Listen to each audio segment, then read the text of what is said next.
You're planning a trip to Israel. Awesome! Where will you start your trip? Jerusalem? Tel Aviv?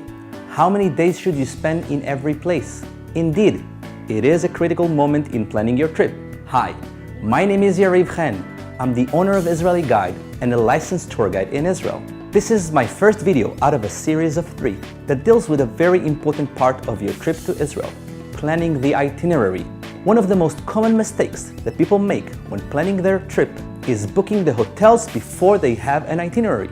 This is why, just before you make this mistake, I'm going to give you the guiding lines in planning your itinerary.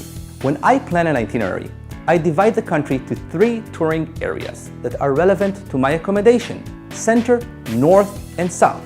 Let's talk about the center. I include in this area Tel Aviv, Jerusalem, and also the Dead Sea and Masada that can be reached from Jerusalem in just 1 hour drive. Tel Aviv is definitely the place to start your trip in Israel. You can easily spend 2 days in Tel Aviv, enjoy the beaches, Old Jaffa, and learn about the foundation of the State of Israel. From Tel Aviv, you can also travel to Jerusalem and along the coast and back in 1-day trip. Jerusalem, the holiest and the most important city in the world. You should dedicate at least 2 days just for the city.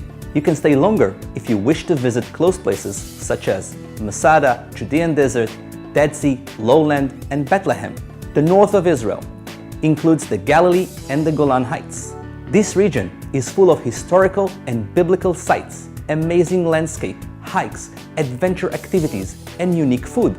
You can easily spend here a week, yet the minimum required is 2 to 3 days. Do not miss the Galilee. The south of Israel. I include in this area the Negev Desert and Eilat. Most people coming to Israel, certainly on their first trip, will not have time to get here. If this is not your first trip in Israel, you can plan a trip from the center to Eilat, stopping for 2 to 3 nights at the Ramon crater. Eilat is a city that you can spend another day or 2, making it a base to get to Petra for a day trip.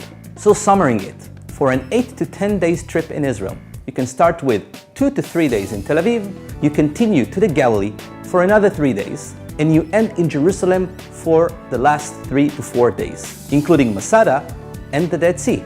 I hope that my video helped you planning your trip and would love to hear your comments, questions, and thoughts. On my second video, I will help you avoid critical mistakes when booking hotels in Israel. Stay tuned!